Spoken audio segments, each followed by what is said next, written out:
இனிமையான குழந்தைகளே, அனைத்தையும் விட்டுவிட்டு மனதார் என் ஒருவனை நினைவு செய்யுங்கள். அதுவே உங்கள் வாழ்க்கையை மேம்படுத்தும்.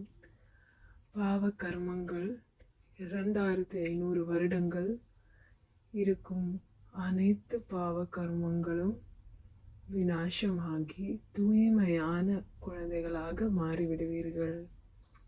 என்னுடைய குழந்தைகள் என்னைப் போலவே ஆக வேண்டும் என்பதே என்னுடைய ஆசை. இந்த சிவ பகவானின் ஆசையாகும். அதை நிறைவேற்றுவீர்களா? ஓம் சாந்தி. என்னுடைய அன்பு என்றும் என் குழந்தைகளுக்காக காத்து கொண்டிருக்கிறது. வந்து அள்ளிக்கொள்ளுங்கள். ஆத்ம உணர்வில் இருங்கள்.